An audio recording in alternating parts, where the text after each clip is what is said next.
राधे की जय और जुगल जोड़ी सरकार की जय। इनका व्रतों का वर्णन भागवत के छठे स्कंद में पूरे विस्तार से। इतनी कथा के बाद नारद जी कहने लगे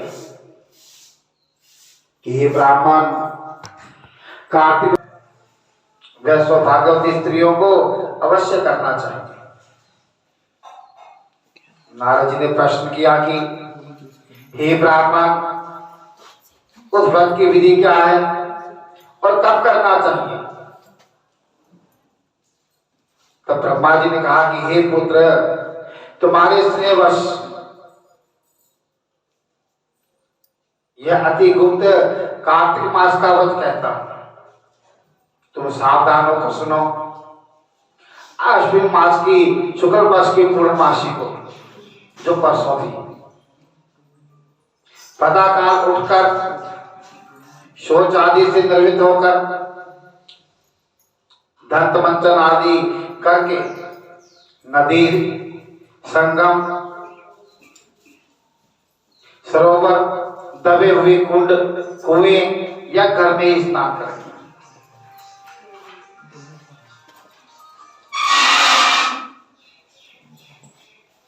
व्रत के दिन एक दिन पहले ही सिर ना धोएं तथा व्रत वाले दिन विधि पूर्वक स्नान करके पवित्र मन से विधाता को स्मरण करें तथा व्रत के लिए संकल्प करें। क्योंकि मैंने पहले दिन बताया था, कोई भी कार्य करने से पहले संकल्प किया जाता है। जब तक संकल्प नहीं करते वो काम अधूरा ही रहता है। जब मंत्र ना आते हो वैसे ही पानी लेके कह दो जी मैं अमुक गोत्र वाली पैदा हूं, मेरा ये गोत्र है, मेरा ये नाम है, मैं अमुक चीज काम के लिए इस काम के निमित्त करना हो उसके लिए ये संकल्प करें। जब ऐसा भी कर लेंगे तब भी संकल्प स्वीकार हो जाता है। बिना संकल्प के कोई भी काम पूरा नहीं होता। और यह कहें कि हे जगत के कर्ता, आप मेरे पति की रक्षा कीजिए, मेरी संतान की वृद्धि कीजिए, मंत्र पढ़कर सूर्य को प्रणाम करें, क्योंकि सूर्य हमारे प्रत्यक्ष देवता है। सूर्य, चंद्रमा और पृथ्वी, जल और वायु, ये पांच ही तत्व माने गए ना, अग्नि, तेज, तो ये प्रत्यक्ष हमारे देवता हैं। हम कहते हैं पूजा पाठ कर नीचे बैठो जी, क्योंकि ये धरती पे बैठेंगे। आकाश हमारे ऊपर है, अग्नि, पानी और वायु ये हमारे कर्म के साक्षी हैं। हम ये कर्म कर रहे हैं। वायु का दूध है, जो हम कर्म करते हैं वो वहां तक पहुंचाते हैं। इस स्थान पे आपके लिए कार्य हो रहा है। और सुंदर वस्त्र और आभूषण आदि को धारण करें। दिन के समय भोजन ना करें, ना ही जल पिए, अर्थात भजन आदि में ही सारा दिन बिता दें। ब्रह्मा जी कहने लगे कि हे पुत्र, सायंकाल को हमारा अर्थात ब्रह्मा जी का पूजन चांदी के पात्र में दूध डालकर करें, क्योंकि ब्रह्मा जी की कोई मूर्ति नहीं है। पूरे विश्व में कहीं भी ब्रह्मा जी की मूर्ति नहीं है, सिवाय पुष्कर को छोड़कर। पुष्कर में ब्रह्मा जी का मंदिर है और पूरे विश्व में कहीं नहीं।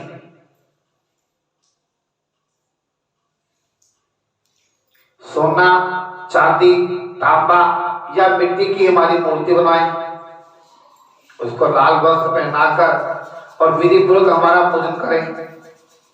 और चांदी के पात्र में रखे हुए दूध को सोने की मथनी से मथें। साथ ही यह प्रार्थना करें कि हे ब्रह्मा जी, मुझे भोग आदि के लिए गौ प्रदान करके मेरी संतति को बढ़ाओ तथा मेरे पति को धन धान्य से युक्त और चिरंजीवी कर दो।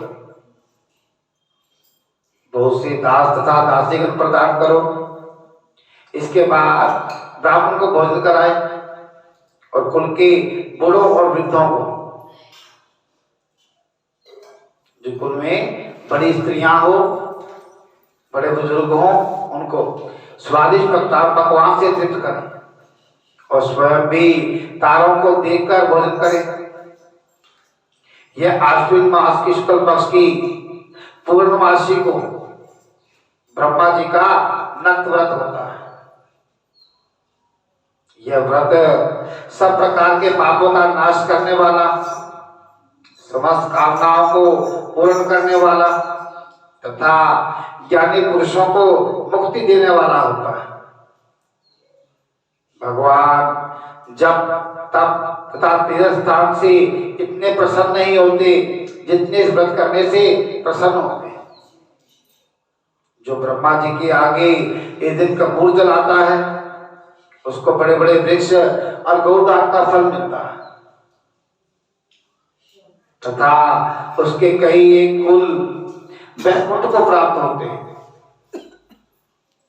जो केसर और कस्तूरी से कर्पूर अर्पण करता है उसके कई वंश ब्रह्मलोक को प्राप्त होते हैं। जो स्त्री इस दिन वस्त्र का दान करती है वे कपड़े के सूत्र के तारों की संख्या के बराबर उतने करोड़ वर्षों तक वैकुंठ में वास करती है। जो गहनों का दान करती है उसको ब्रह्मलोक की प्राप्ति होती है। जो स्त्री हृदय में ब्रह्मा जी का रूप और मुख में ब्रह्मा जी का नाम लेती है, माथे पर निर्माल्य धारण करती है, वह सदैव पतिव्रता रहती है। इस प्रकार आश्विन शुक्ल पक्ष की पूर्णमासी को स्नान, भोजन, ब्राह्मणों को भोजन, वृद्धजनों की पूजन करते हुए सायंकाल को जो ब्रह्मा जी का पूजन करती हैं और ब्रह्मा जी से प्रार्थना करती हैं कि हे ब्रह्मा जी, यह व्रत मैंने आपके निमित्त किया है, इसमें यदि कोई किसी प्रकार की कमी हो तो उसको आप पूरा कर लेना। जो कोई इस कथा को पढ़ता है अथवा सुनता है उसको भी अश्वमेध यज्ञ का फल प्राप्त होता है।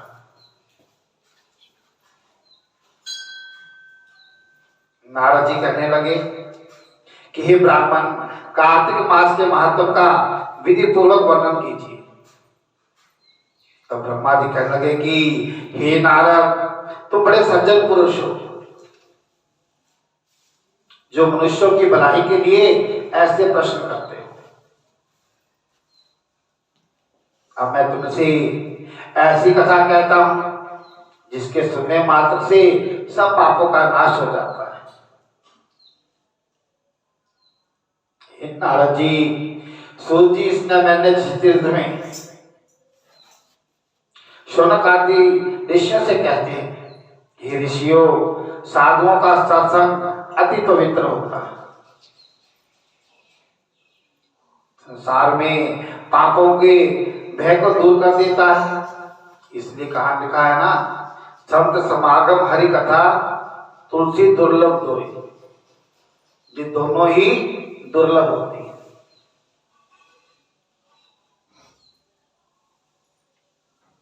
रामचरितमानस में ये भी लिखा है, अनेक पदार्थ जगमाही पर कर्महीन नर पावत नहीं।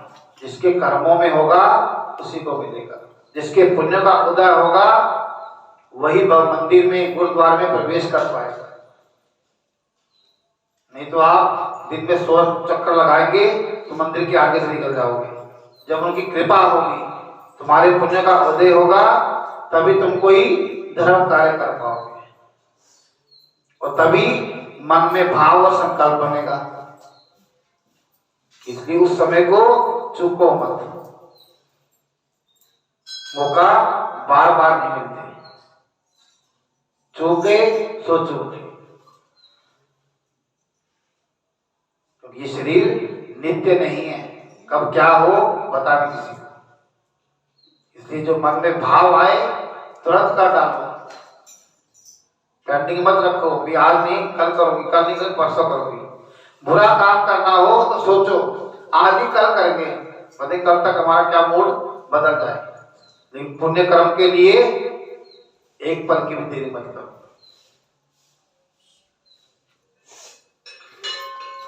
तो ज्ञानियों को मोक्ष देता है, कामना वालों की कामना पूरी करता है।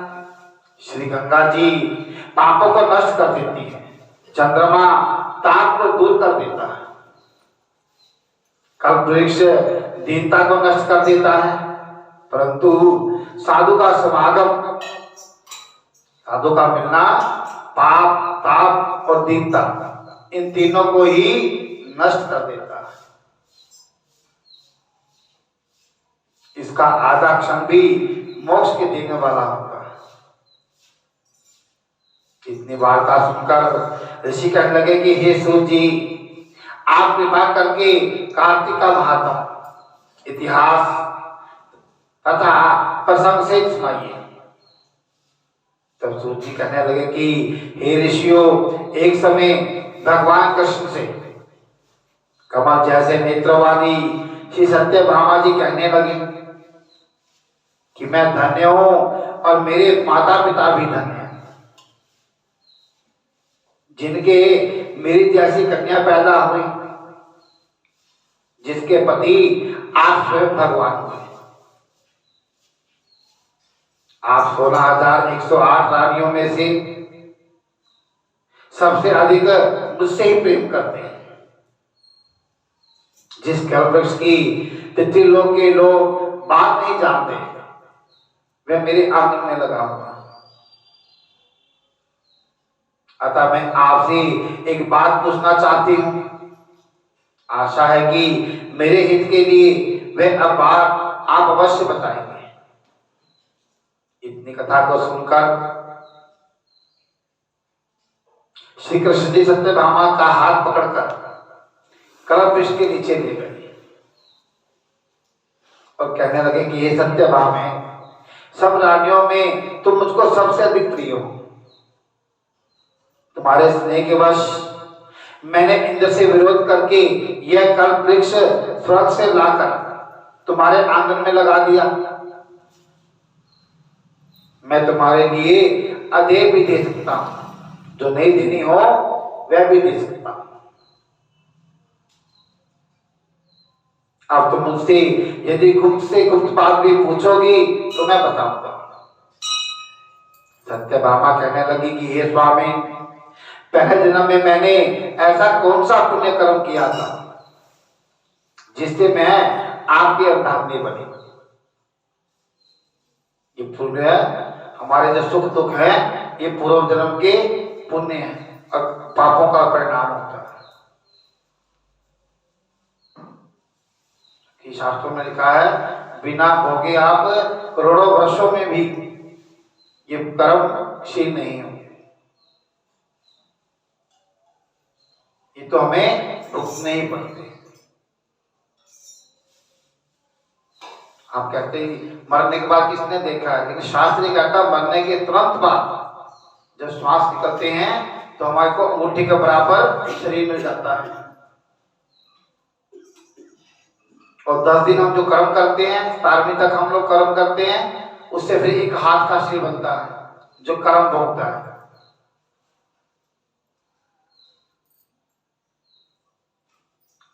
कर्म तो हमें अवश्य भोगने पड़ते हैं। और घोड़े पर बैठकर आपके साथ इंद्रादि लोकों में जा सकती हूँ। पिछले जन्म में मैं कौन थी, किसकी कन्या थी, आप विस्तार से बताइए। भगवान कृष्ण कहने लगे कि हे सत्यभामा, तुम विस्तार पूर्वक सुनो। मैं सब वृत्तांत विस्तार पूर्वक कहता हूं। पहले सतयुग के अंत में मायापुर में अत्रि कुल में वेद और शास्त्रों के जानने वाला देव शर्मा नाम का एक ब्राह्मण रहता था। वह सूर्य का भक्त था। तथा रात दिन अतिथियों की सेवा किया करता था। उसके कोई पुत्र नहीं था, जिसका परंतु बड़ी आयु में उसके कन्या पैदा हुई, जिसका नाम गुणवती था। देव शर्मा ने चंद्र नामक अपने शिष्य के साथ अपनी कन्या गुणवती का विवाह कर दिया। चंद्र पिता के समान उसकी सेवा करता था। एक दिन देव शर्मा अपने दामाद के साथ लकड़ियां काटने के लिए हिमाचल के समीप गया। वन में इधर उधर घूमते हुए उन्होंने एक महान भयंकर राक्षस को देखा। उसको देखकर वे दोनों भागने में असमर्थ हो गए और दोनों ही उस राक्षस के हाथों मारे गए। परंतु उस क्षेत्र के प्रभाव और अपने कर्मों के कारण हमारे वैकुंठ धाम को वे दोनों प्राप्त हुए,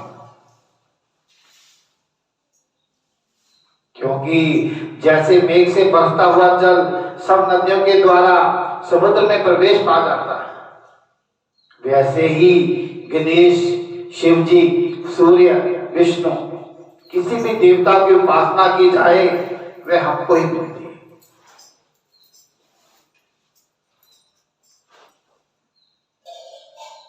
इसी प्रकार वे दोनों सूर्य के भक्त हमारे दूतों द्वारा विमान में बैठाकर हमारे लोक को प्राप्त हो गए। उन दोनों के मरने की खबर सुनकर गुणवती बड़ा विलाप करने लगी और पुकारने लगी कि हे पिताजी, हे पति, तुम्हारे बिना मेरा निर्वाह कैसे होगा, गुजारा कैसे होगा, मैं किस प्रकार जीवित रह सकूंगी। तुम मुझे छोड़कर कहां चले गए, मेरे अन्न और भोजन का प्रबंध कैसे होगा, अब मेरे लिए कोई ठिकाना नहीं रहा। इस प्रकार विलाप करती हुई वह वृक्ष की तरह बेहोश होकर जमीन पर गिर पड़ी और जब कुछ देर के बाद चेतना आई तो उसने घर का सारा सामान बेचकर उन दोनों की अंत्येष्टि क्रिया की और मेरी भक्ति में सदा तत्पर रहने लगी। इसी प्रकार कार्तिक मास भी आ गया। वे कार्तिक के व्रत करने लगी तथा एकादशी का व्रत भी करने लगी। यह दोनों ही व्रत भगवान को अति प्रिय है, एकादशी और कार्तिक का महीना। आप साल में सारे व्रत नहीं कर सको तो कोई बात नहीं, लेकिन आपने एकादशी का व्रत कर लिया तो आपको सारे व्रतों का फल मिल जाएगा, ऐसा शास्त्रों में लिखा है। और यदि आप सारे व्रत करते हो साल में, एक एकादशी नहीं करते तो सारे व्रतों का फल निष्फल, फल नहीं मिलता। इसलिए हर सनातनी को एकादशी का व्रत अवश्य करना चाहिए। कई माता कहती थी ये तो मरने के समय करना चाहिए, फलाना करना चाहिए, नहीं, ये तो हर सनातनी को करना ही चाहिए।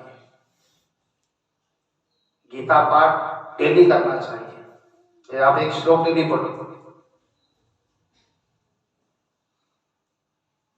एक श्लोक डेली पढ़ो। जिस घर में गीता, रामायण, भगवत किसका भी पाठ होता है उसमें जल्दी घर में उपद्रव नहीं होते। इतना प्रभाव हमारे ग्रंथों में है। जो आज की टेक्निक है ये सब हमारे वेदों की निकली हुई टेक्निक है, कहीं से नहीं। जहाज अब बनाया गया है, लेकिन भगवान जी त्रेता युग में पहले बना दिया था पुष्पक विमान। वो भी कैसा, 2 बंदों के लिए चाहिए तो 2 बंदों के लिए बन जाएगा, 200 के लिए तो 200 का बन जाएगा। आज की बना सकते हैं ऐसा नहीं। शब्दबंदी बात था, जहां आवाज सुनाई थी वहीं मारते थे, वहीं पहुंच जाता था तीर। उसको देख के बनाया टेलीफोन। तो ये सब हमारे वेदों से निकले हुए और आज भी अपने हमारे मंत्रों में इतना प्रभाव है कि हम श्रद्धा भाव से जप करें तो उसका 100% रिजल्ट मिलेगा। तथा मुक्ति और ऐश्वर्य दोनों के देने वाले हैं। कार्तिक के महीने में तुला के सूर्य में जो प्रातःकाल स्नान करते हैं, जागरण और दीपदान करते हैं, उनके महापाप भी नाश हो जाते हैं। जो मंदिर में झाड़ू देते हैं या भगवान की पूजा करते हैं वे जीवन मुक्त हो जाते हैं। जो तुलसी के वन की पालना करते हैं वे इस संसार में आकर दोबारा जन्म नहीं लेते। एक समय वह ज्वर से बुखार से पीड़ित हो गई। वह दुर्बल शरीर वाली गुणवती गंगा स्नान को गई। अतः गंगा जी में प्रवेश करते ही ठंड के मारे उसकी देह कांपने लगी और वह शिथिल होकर वहीं पर गिर पड़ी। उसी समय हमारे दूत विमान में बिठाकर उसको हमारे धाम में ले आए। यह कार्तिक के व्रत का ही प्रभाव था। फिर द्वापर में ब्रह्मादि देवताओं की प्रार्थना पर इस पृथ्वी का भार उतारने के लिए हमने कृष्ण अवतार दिया। तो उस समय हमारे ही सब देवगण यादव बने और तुम्हारे पिता देव शर्मा शत्राधिक हुए, चंद्र शर्मा अक्रूर हुए और तुम गुणवती सत्यभामा हुई। कार्तिक के व्रत के प्रभाव से तुम हमारी प्यारी हुई। तुमने अजन्म तुलसी वृक्ष की पालना किया। इसी से तुम्हारे आंगन में कल्प वृक्ष है। कार्तिक में तुमने दीप दान किया। इसीलिए तुम्हारे घर में लक्ष्मी स्थित है। जो कार्तिक के मास में तुमने व्रत आदि किए उसी के कारण तुम हमारी अर्धांगिनी बनी। जो कोई कार्तिक मास में व्रत आदि करता है वह हमको तुम्हारे समान ही प्रिय होता है। दूसरी अन्य जप तप ज्ञान दान आदि कार्तिक मास की 16वीं कला के बराबर भी नहीं है। बोलो वृंदावन बिहारी लाल की जय। बोलो तुलसी माता की जय। तुलसा महारानी नमो नमो। तुलसा महारानी नमो नमो। तुलसा महारानी नमो नमो। तुलसा महारानी नमो नमो। हर की पतरानी नमो नमो। हर की पतरानी नमो नमो। हर की पतरानी नमो नमो। हर की पतरानी नमो नमो। तुलसा महारानी नमो नमो। तुलसा महारानी नमो नमो। जगत परस अविनाशी नमो नमो। जगत परस अविनाशी नमो नमो। जगत परस अविनाशी नमो नमो। जगत परस अविनाशी नमो नमो। श्री घट घट वासी नमो नमो। श्री घट घट वासी नमो नमो। श्री घट घट वासी नमो नमो। श्री घट घट वासी नमो नमो। तुलसा महारानी नमो नमो। तुलसा महारानी नमो नमो। ब्रह्मवेद पुराण बखानी नमो नमो। ब्रह्मवेद पुराण बखानी नमो नमो। ब्रह्मवेद पुराण बखानी नमो नमो। ब्रह्मवेद पुराण बखानी नमो नमो। ठाकुर बनवासी नमो नमो। ठाकुर बनवासी नमो नमो। ठाकुर बनवासी नमो नमो। ठाकुर बनवासी नमो नमो। तुलसा महारानी नमो नमो। तुलसा महारानी नमो नमो। कटने की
नमो नमो हरजी पतरानी नमो नमो हरजी पतरानी नमो नमो हरजी पतरानी नमो नमो हरजी पतरानी नमो नमो दुर्गा महारानी नमो नमो दुर्गा महारानी नमो नमो तुलसी माता की जय। श्री गुरु चरण सरोज रज निज मन मुकर सुधार राम निज मन मुकर सुधार